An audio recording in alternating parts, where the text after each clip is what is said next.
my interest in art, uh, what I do, like I like a lot of art, and I went to art school and studied a lot of art history. But for me, I got first fell in love with bubblegum cards, and specifically Topps bubblegum cards that came out in the 1960s. And they had one series that they just called the Ugly series, and they were creepy alien guys that, later on you had Ed Big Daddy Roth, Robert Williams, doing rat fink characters and weirdos and those muscle cars. What I liked about them was anybody who was an authority, your teacher, your mom, or somebody, they would get a little uneasy because they were like delightfully unwholesome. And so to a kid, that's resonated with me as a kid. I think it does with a lot of other kids. Unfortunately, they don't make the unwholesome toys that we were exposed to. The Bugs Bunny back in the day was a wisecracker that you'll never see again. And so that I liked that popular culture, from the bubblegum cards to the Ed Big Daddy Roth, and then that went into, I got inspired by other comic books. I loved comic books. I collected tons of them, and for Guar, got a lot of inspiration from underground comics.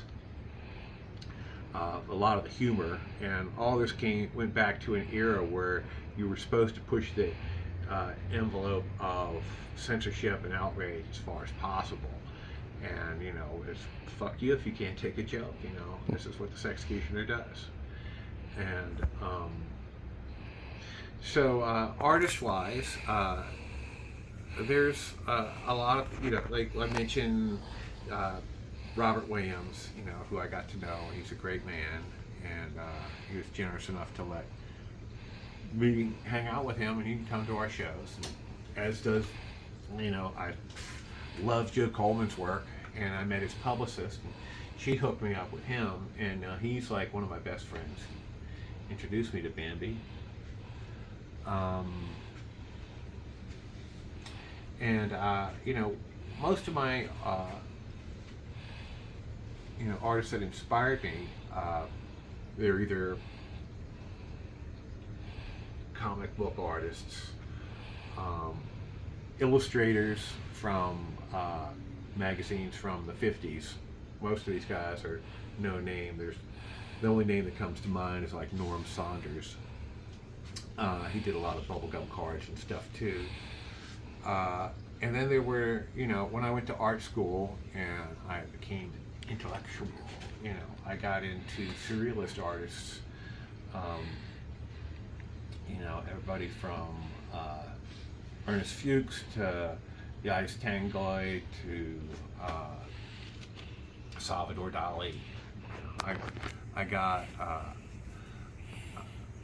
I started off as a late bloomer getting into art. I waited till college before I, shifted my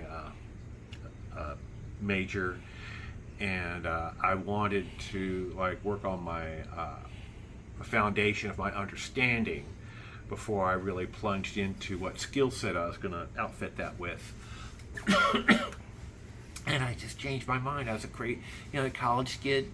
I was the most off-the-rails college kid. I changed my major all the time. And one year I want to be Indiana Jones, and one year, I want to be Andy Warhol.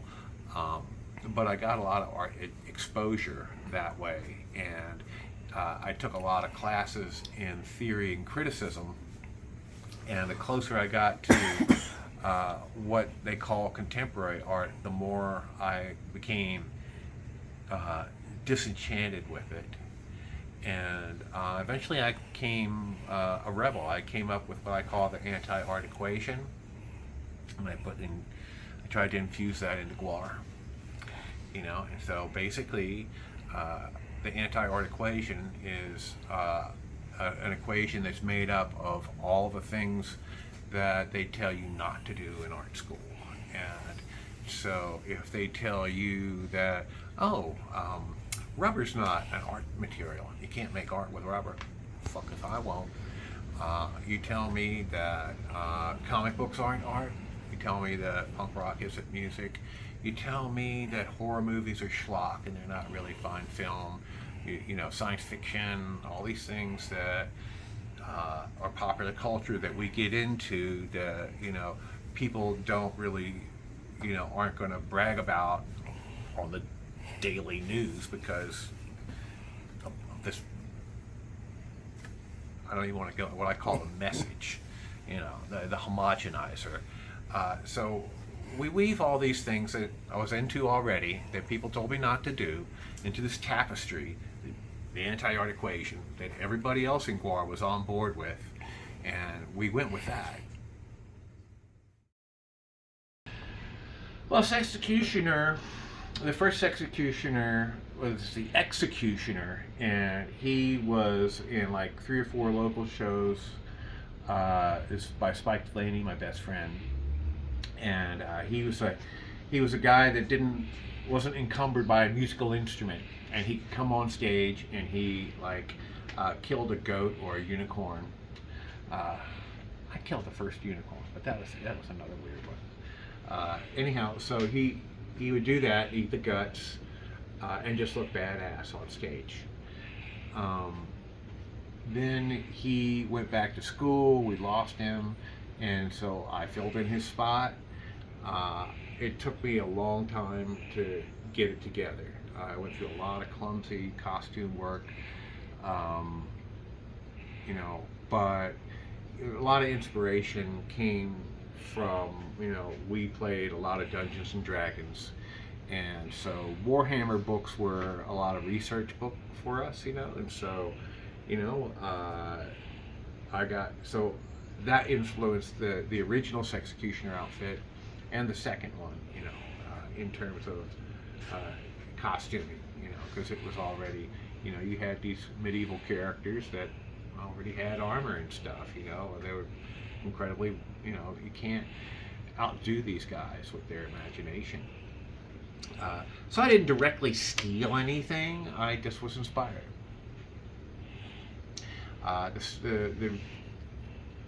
The Ragnarok version of the Sexecutioner was even more inspired by it. Sexecutioner is the consummate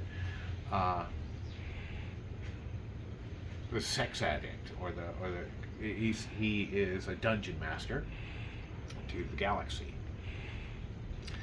and so he has to have on sort of an S&M outfit at all times. That's his business suit. He has many uniforms because he goes through them like people do tissue paper.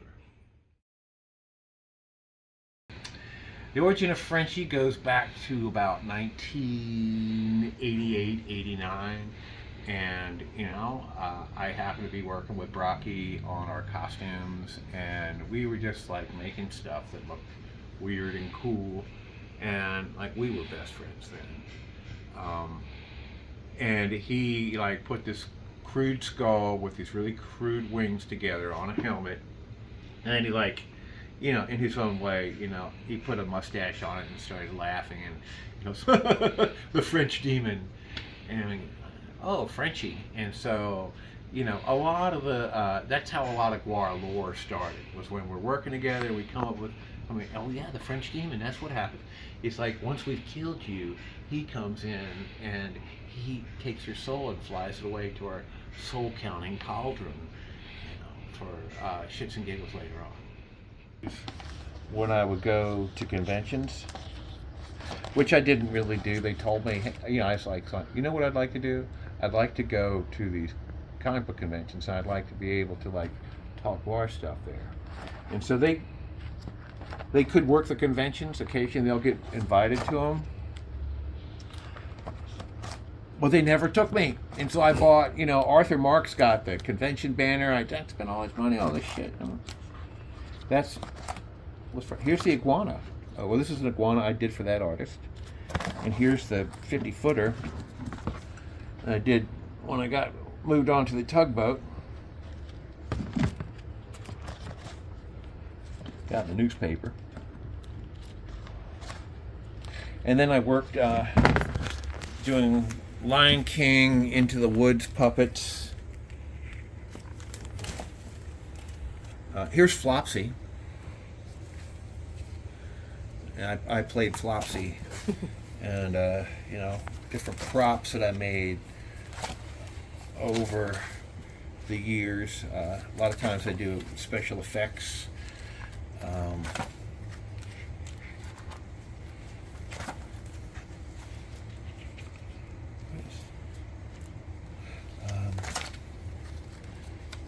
Did a big ass spaceship for Cowboys and Aliens. Yeah. You know what, to look at it. But this was the surfboard of the Sexecution. It had spikes velcroed down here. It had, you know, a sail fin of a axe blade. And it had pre-presidential Donald Trump's head on the tip of it. I was in negotiations with Donald Trump to turn Coney Island back into a glorious red light district, as it was in its former glory. If I ever wanted a go-to for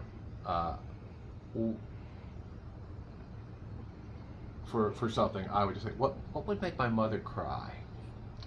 And because my mom was a Bible thumper, and like, you know, you hear that everybody has their own 15 minutes of fame and stuff. With GWAR, we reduced it to less than 15 seconds. It was like 1 second.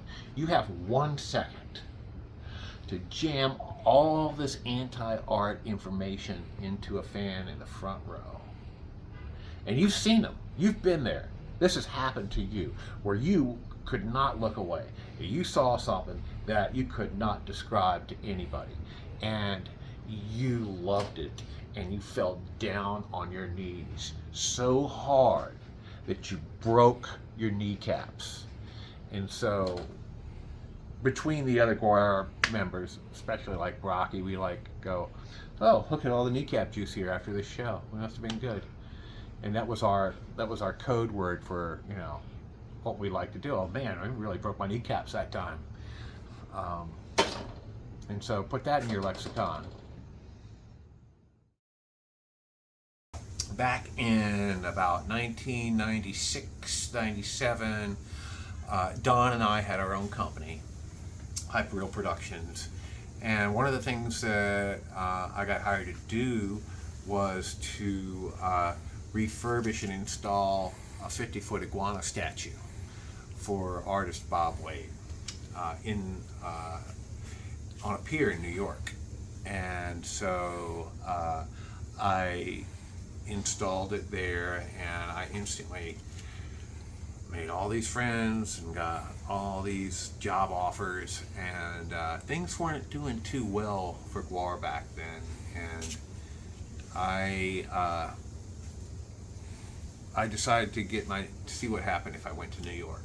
And so I went to New York, and there were some old ships that people had taken out and turned into houseboats. They scuttled the engine and turned the fuel cells into bedrooms. And so I got the starboard fuel cell was my bedroom. It used to be a sauna with Alaskan cedar donated by Robert De Niro, is the story that I heard. And I had some crazy roommates. I had a Hungarian gypsy was a roommate. The editor for Popular Mechanics was a roommate. And we had parties there almost every night. It was fucking wonderful for about a year. But we had a low rent, fucking white trash redneck owner of the boat who they just didn't maintain it. And it was over 100 years old. So it had some rust issues. And one day while I was at work, it sank with all my shit. All I had my wallet, my clothes on me. I was lucky I had a job and friends. It took 10 sketchbooks, all my records, all my comics, everything. And so I bounced back from that. But that's the tugboat story. It was called the Pennacook, and it was located on Pier 25. It was built in 1899. So I heard that something about there was like executioner stuff on that. Oh, well, I had my costume. Your costume. And amazingly, what floated up was the mask, a foot, and the axe. And the axe has been in service to this day. I mean, I retired at the last Halloween show, and I told the guys, like, hey, you better put this in the Guar Bar proud. I hope they did. 6 caliber. Yeah, that was amazing. That's quite a story. Probably sold the foot somewhere, and Nick Camino's got the original mask from the Scumdog tour. He's got the foot too. Okay, cool. This is Bambi the Mermaid, my soulmate, my dietitian, my everything, my wife. And she is a New York icon. She is one of the pioneers of the neo-burlesque movement, which started in the late 90s. And how that all came about, she was a bad girl. I mean, she was a photographer, but she liked, like a lot of girls now, she liked to show off and dress up, and she wasn't that kind of a feminist. And so she was stripping at strip clubs, but she wasn't a regular stripper. She would, have a whole act. It was thematic. It wasn't just like, hey, how do I get more dollars? And all her friends would come to watch her strip because she had made it in such an art form. At that same time, she was really into the circus arts. She was into several traveling circuses. She was working in the freak show at Coney Island as a mermaid. And she became one of the main people in the Coney Island, USA art movement and museum that is there now. She restarted the contest for Miss Coney Island. There used to be Miss Coney Island. It was back when Coney Island was as big as Las Vegas.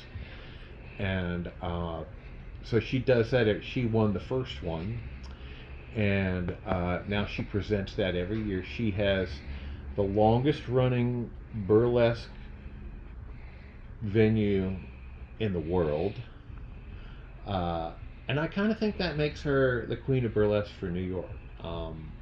There's a lot of other talented people that were doing it with her at that time. They all love each other. We're all one big family. I love it.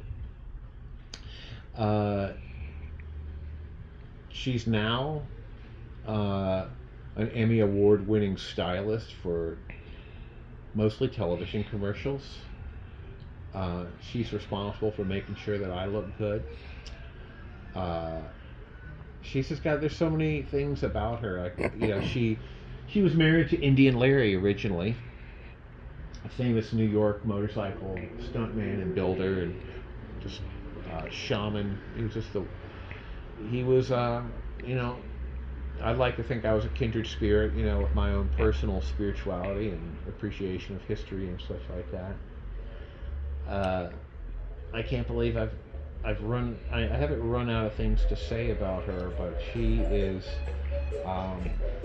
gets me. No other woman that I've ever met has got me. Charlie just doesn't like tunas that tastes good. He likes tunas with good taste, and she has the best taste. I'm good friends with this artist Joe Coleman, and his wife propositioned me to make a costume for her, and I told her I just got divorced, and I hate the online dating. There's just nobody out there for me, at least. And so she hooked me up at a party. She had a party, and this woman came up to me and asked me if I wanted my fingernails painted blue. And so I said, yeah, sure, why not? And it didn't take too long before we were nibbling on each other. And we like to think back on that as love first sight, because from that moment on, every single day we've been together. I mean, there's been a couple days where she's been away, but I mean, like, every single day we fell in love at first sight. I just looked at her, and the more that we looked at each other and saw, I could see right into her heart. And then I realized that, like, oh my God, we have so much in common. And we find out that, she gets me, I get her, and we've become New York's power couple ever since then. And so, the next day at the Mermaid Parade, we meet afterwards at this fancy restaurant, and Joe Coleman and his wife have this big dinner. All these people are there. Bambi and I don't really have much in the way of clothes on and stuff, and her best friend is staying with her from town. I busted a move, and I just said, I'm abducting you. You are coming home with me. Your friend will find another friend to stay with tonight, but we were destined. And so we walked out of that restaurant with our asses hanging out, and everybody clapped, even all the old fogies and stuff, And we went back here and eloped. And so then the next year, I snuck up on her. I had made a costume and an engagement ring and all this other stuff. And that's when I proposed to her, got in all the papers. And then the following year after that, we got married twice. Once in Las Vegas and once at the Mermaid Parade. And ever since then, I've been making costumes because she's the queen of the parade. And it just seems like, I'm so beside myself with how wonderful a story that is, and that I've fallen into it. Pasties, things like that. One of the things I did for her when I saw that she had everything in these bins was I went and bought this big dresser for her. And she quickly filled it up. And I opened up a drawer, and it's all eyelashes. And I go, what the fuck? And I go, oh shit, that's not even all the other, there's another drawer full of eyelashes.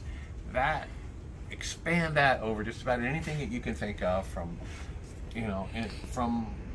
she just collected all this stuff. She would do burlesque shows every night back in the day. And she would, by the day, she'd book it and then glue it together, put it together, come up with a number, and then do it. So, we fell in love on first sight. We were both kind of dating other people up to that point, and we just and we've been together ever since, and it's 7 years and change now, and we plan on dying in each other's arms.